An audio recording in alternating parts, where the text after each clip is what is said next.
Hey there everyone, it's Rob, and today I'm bringing you the next installment of our chapter approved breakdown. Today we're going to cover some more faction rules, some rules about terrain, battle zones, and we're also going to go over the updated points values in the back of the book. For me, personally, the points values are the highlight of this book, so I can't wait to get into that with you guys. But without any further ado, let's jump right into faction rules. So the faction we're going to start off with today is Harlequins. I'm actually pretty excited about these changes that they're getting because they all seem to be pretty beneficial for the army and how they play. So first of all, your warlord trait is going to be Luck of the Laughing God. You can reroll hit rolls of 1 for this warlord. That is excellent, especially if your warlord is hitting on 2-ups. Who doesn't want 2-ups rerolling 1s? Next on, you have your relic, and that is called the Mask of Secrets. And the bearer of this relic increases their leadership characteristic by 1, and all enemy units within 6 inches of the bearer reduce their leadership characteristic by 1. So you get +1, all enemy units within 6 get -1. That's pretty helpful for an army that relies a lot on assault, and particularly doing the most damage with their elite army. And that brings us into their stratagems. And this is where I think that they really got a huge boost in this book. So the first stratagem is Webway Assault. Basically, for 1 CP per unit, up to 3 units, you can set them up off the table before the game begins, and then at the end of any of your movement phases, deep strike them onto the table 9 inches away from enemy units. Great way to protect those foot-slogging guys that, while they do move pretty fast for Harlequins, you still have to move across the table outside of a transport, especially if you don't have the points in your list to take a transport for them.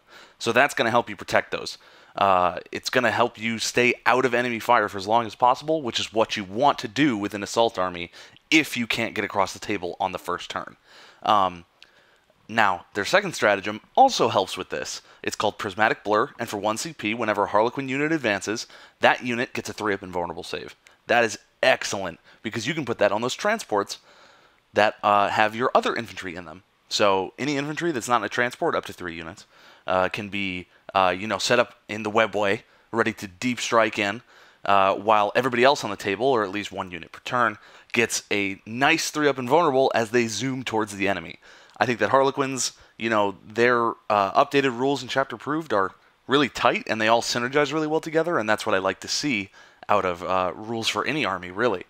But that brings us to the end of Harlequins. Let's move on to the next faction we're going to be talking about, which is Necrons. The second army we're going to be talking about today is Necrons, and they've gotten some really tasty stuff in Chapter Approved, and I'm really happy with the Warlord trait, the Relic, and the stratagems. So let's just get right into that. So for the Warlord trait, you have the Enduring Will Warlord trait. So basically you reduce any damage inflicted on your Warlord by 1, to a minimum of 1. So you're not taking no damage from things like Bolters and Gauss Flares, but against Plasma that's overcharged, Hellblasters, whatever, you're taking only 1 damage because you're subtracting 1 from the 2. So that's not bad. It could be really good. I'm really hoping that the Codex gives you something that you can pair with with the regular saves, like a Disgustingly Resilient type thing, so you can really pile on the durability of a Destroyer Lord or an Overlord in general. So, that being said, let's move on to the Relic. The Relic is the Veil of Darkness, and it's once per battle. At the end of any of your movement phases, the bearer can use the Veil, and when they do, the bearer and up to 1 friendly Dynasty infantry unit within 3 inches of them is removed from the field and can be set up anywhere on the battlefield 9 inches away from enemy models.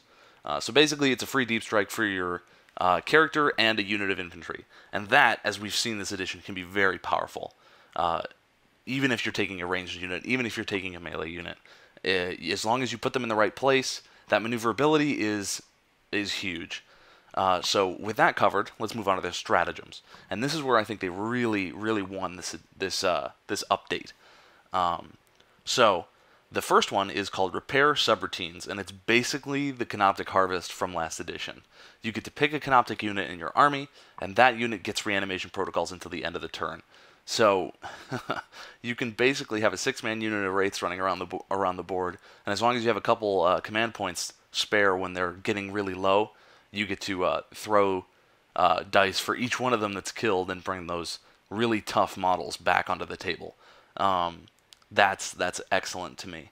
And if you pair that, and this is getting expensive CP-wise, but if you pair it with the second stratagem, which is enhanced reanimation protocols, you'll be able to re-roll rolls of 1 for reanimation. So you can really, really combo that with a Cryptek, 4-ups rerolling once to get 3 wound models back. That's pretty good. Even for the CP, that's a big point investment that you're just going to be able to put back on the table.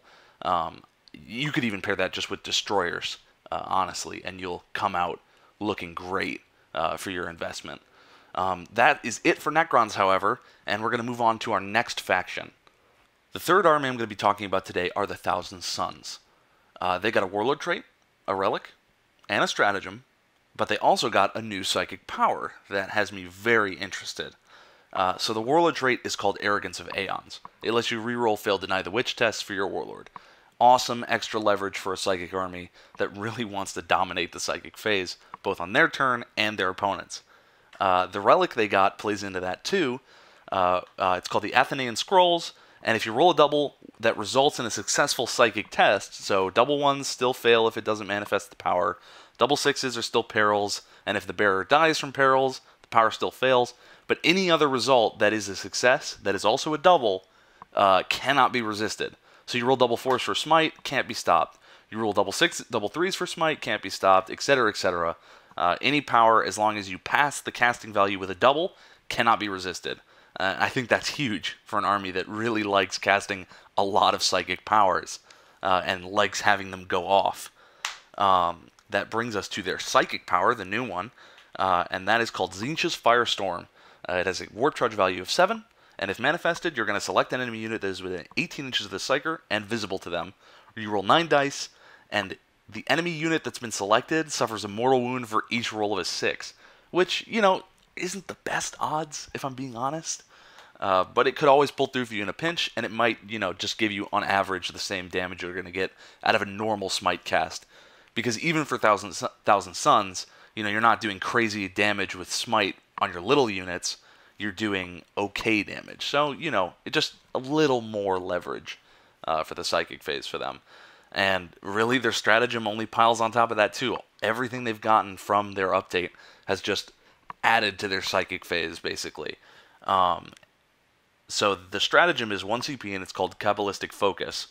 You use the stratagem before attempting to manifest a psychic power with a Thousand Sun Psyker from your army that is within 6 inches of at least 2 other friendly Thousand Sun Psykers. You can add 2 to the psychic test. So it's just like the Librarius Conclave, or I think it's called Empiric Channeling for Space Marines. You get to add 2 to a psychic test. That's excellent for Thousand Suns, especially if you're running Magnus around with any of the units in the army within 6 inches of him. He's going to be adding 2 to his psychic test on top of all his other craziness.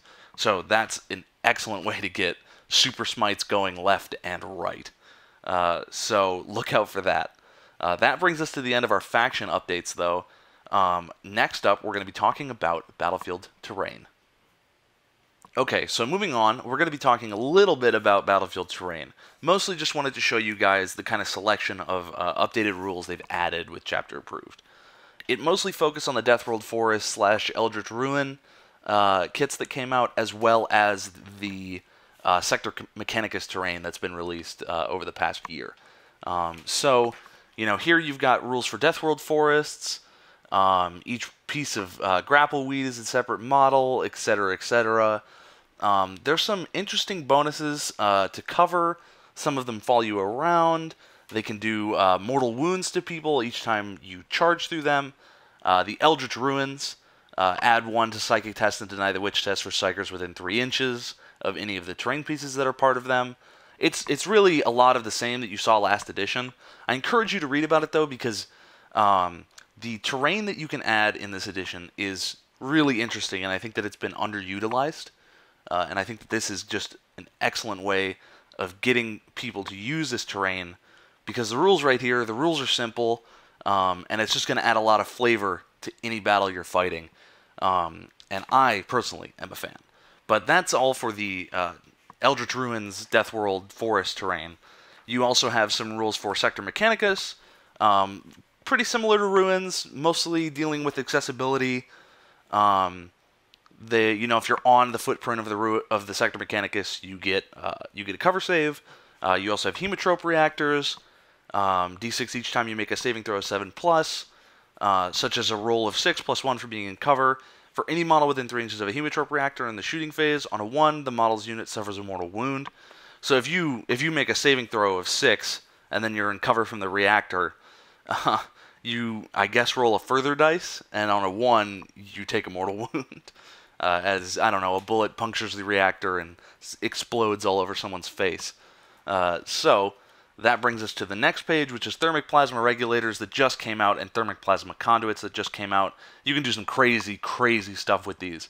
But all of these play into the next part I want to talk about, which has to do with the new Battle Zone, Industrial Worlds. Okay, so let's talk Battle Zones. This is the new Battle Zone, Industrial Worlds, 1 of 2. And this one comes with a bunch of stratagems that play very heavily into the terrain we discussed previously. And we'll get to these in a second, but there is a rule here called Height Advantage. And a model gains a height advantage whilst occupying the upper levels of a Sector Mechanicus structure and shooting at a unit that is at a lower level. But to gain a height advantage, you have to be 3 inches or more above, or the target must be 3 inches or more below you, the firing model. And if you shoot with a height advantage, you deny them the bonus to cover, which is pretty interesting, given that on an industrial world you'd probably have it chock full of Sector Mechanicus terrain. So they're kind of saying, build these platforms, build them high, stack them up, get crazy with it. And I like that. It adds to a theme, but I think that it also is going to get kind of confusing. Even as someone who likes to put a lot of terrain on the board, I think that if you're setting it up to deny cover with a lot of Sector Mechanicus one-upsmanship, so to speak, then it might get a little weird. But there are a bunch of great stratagems here besides that. They're all pretty cheap, too. The most expensive one is power supply from the Hemotrope reactors and the Void Shield generators within 6 inches of them. You basically increase the invulnerable save of the Void Shield to 4-up, which, I don't know, it doesn't necessarily seem worth it to me, but if you're playing on a board that has them as terrain for your scenario, go for it. But these stratagems are all really cool. They're really fun. They add a lot to the gameplay on these boards. Grappling hooks basically lets you ignore vertical movement and go up and down Sector Mechanicus things without an access point, so to speak. Just like the Reaver's grappling hooks, basically. You also have Overlord Power Core, where if there's an infantry unit within 1 inch of a plasma conduit and they throw a grenade, instead of a grenade, the model hurls a power core at the foe. It's basically a super grenade where you make a hit roll, but if it hits, it just does D3 mortal wounds. And that's pretty freaking cool to me. That brings us next on a plasma feed for 1 CP, and this one is crazy. You basically, if a unit with a plasma weapon within 1 inch of it, within 1 inch of any thermic plasma regulators or conduits, before it shoots, can add 1 to the strength and damage of all plasma weapons that they are equipped with. So your Hellblasters go to strength, well, with heavy plasma, if you supercharge, go to strength 10, damage D3 plus 1. I'm not even going to get into that more. That's horrifying prospect to fight. Even Lehman Russ Executioners. Well, I guess not Lehman Russ because it's an infantry stratagem only, but still, that's crazy. You have a bunch of other ones, Siphon Prometheum, Supercharged Obliteration, and Long Bomb. Long Bomb is actually really interesting because it plays off the height advantage as well, where if you throw a grenade from a height advantage, it doubles the range of it. So your grenades go from 6 to 12, 4 to 8, 8 to 16. That's pretty handy, honestly. I could see, you jump in with Assault Marines above somebody's tank, and you throw a melt-a-bomb down at them from 8 inches away instead of 4. That's going to come in handy, I think, if you're playing on Sector Mechanicus or using the Industrial Worlds Battle Zone rules.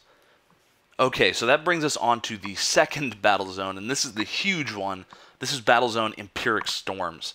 So this is really like if you and your opponent are feeling like a crazy, ridiculous game that makes no sense, but it just promises you to be tons of fun and give tons of laughs. You want to be playing Empiric Storms. So the rules for this are basically as follows. You have the Raging Storms rule, where each player generates a single Empiric Storms event at the start of each of their turns. And you basically roll a d66, where you roll 1 dice for 10s, 1 dice for units. And based on your result, you get one of 66 results. Or not 66, but still. One of the results from 11 to 66 on a d66. So these events can range from decreasing the warp strike cost of all psychic powers by 1, to removing all invulnerable saves for any models that turn, to giving all models a 6-up invulnerable save, or adding 1 to those invulnerables. You can also it gets crazy. You have all of these pages here full of the results. Demon Tide, both players roll off, and whoever wins adds 1 unit of the following to their army and sets it up anywhere on the battlefield. 10 Bloodletters, 10 Pink Horrors, 10 Plague Bearers, or 10 Demonettes. Empiric Breach is the same thing. It's a 66. But you get the Greater Demons, all the Bloodthirsters, the Lord of Change, the Great and Clean Ones, and Keeper's Secrets. Warp Blast, roll a dice for each unit on the battlefield. On a 1, they suffer D3 mortal wounds. This is a crazy game type. If you really, really want to just have a fun game with somebody, or even a bunch of people, I recommend trying this out, because it can get crazy. You can add to movement. All characteristics can be modified up and down and backwards. Additionally, there is an empiric reinforcements rule, which basically means that it plays into the idea that you can transform units into other units based on some of these events. You can spawn units like we talked about with the Demon Tides. But, however, they do not cost you any points in a match play game. They cannot include any additional models, but they can otherwise be given any upgrades or options normally available to them. The event that creates a new unit will describe how to set it up on the battlefield. It cannot move in the movement phase of the turn in which it is set up, and counts as having moves for any rule purposes. But otherwise, it can act normally, it can shoot, charge, etc. So basically, even if you're playing match play, you can still roll, 65, 66, Psychic Apotheosis, all this other stuff that will drop new units onto the table for no cost to either player based on a roll-off. And that is every turn. It could be anything. And I'm obviously very tickled by this. I really like the idea of Empiric Storms. It's just, it's just good fun, dude. But that brings us to the end of the Battle Zone section. Next, we're going to talk about points, and I'll serious up a little bit for that, because some of these changes are pretty interesting. Okay, guys, that brings me to the points, and I would like to serious up for a minute here, because while we could go step by step through every army, through all their points, this video is probably already pretty long, and I would like to save that for another video. I will say that there are great changes in here. A lot of stuff goes a long way to bringing stuff in line with what their points probably should be and should have been from the get-go. All the Imperial Triumvirate points going up. A lot of basic Space Marine stuff and underused Space Marine stuff like Aggressors going down in points. All of that just points to a good general direction and a good, fairly decent understanding of how the game is being played right now. That being said, I won't talk about Space Wolves because they had some very weird changes. But really, you have changes in here for everybody, basically, except Dark Angels, Blood Angels, Necrons, and Demons. Mostly because those are probably the next few codexes coming out. So why put their points out now when people are just going to have to buy a codex for them in a couple months? So you also have the values for Forge World here. And a lot of this stuff got brought down to levels that I think are maybe a little, a little too low for how good they are. But a lot of stuff did go up. They did seem to do some adjustment to some of the Forge World items that you can take in your armies. And, generally good effort on the part of Forge World. Forge World has a lot more wrong with it than just the points values, in my opinion. But you do have some good stuff in this book, and no matter what army you play, you should take a look in the back of the book. In fact, if you're playing match play, you kind of have to take a look in the back of the book. Just to see if your points, or the points of anything you use in other detachments, etc., was affected by any of the updates in this book. So, that being said, I would like to then just talk about less about the point for point costs of everything and more about what it means that they are doing the book in this format. And once we're done with this, I promise I'll wrap the video. I know it's probably already kind of long, but I would like to just, throw this out to you guys. So I would like to just throw out this one question to you guys that I think is pretty important to consider when we look at a book like this. For me personally, I think that Chapter Approved is a step in the right direction. I think that this book goes a long way to installing the infrastructure needed to handle a game like Warhammer 40,000 and keep it alive and keep it flexible. Not so much streamlined, because this book doesn't do a lot to streamline the game. It really just adds more, and I think that's what a lot of people, at least from my perception, are kind of leery about. Because Games Workshop has been very hard on the let's streamline everything sort of message. But this book doesn't seem to do that. What I think it seems to do, though, and that I think that people are maybe overlooking, is that it is putting in place an infrastructure for them to deliver updates to the game, not just for points. Maybe later we'll see more in-depth stuff. Maybe certain things will get profile changes in future chapter approves. But the other thing about it is that while this is on the cover, it says 2017 edition, implying that it's annual. On the inside, where the points changes are, it notes a month, December 2017, which basically gives you the indication that they are going to be very meticulous about recording when updates are published and making it very obvious to a player what rules they need to use. Because we had a problem in 7th with too many books. There was a very real problem of too many books, especially if you played Chaos, I need not remind you. But this is not necessarily one book in a series of 5 that you're going to need to play the game. Cumulatively 5, how many years down the line they release chapter approves. They give me the impression that they are going to do everything in their power to release a fully updated list of points if they update points again for the next edition, and also mark the date that that is released. That will allow new players to, or even old players, to say, okay, this is my book, it was released now here's chapter approved, there's no changes in here that are relevant to me, I don't need it. Or this is chapter approved, it was released this month of this year, which is after my codex came out, so I need this book.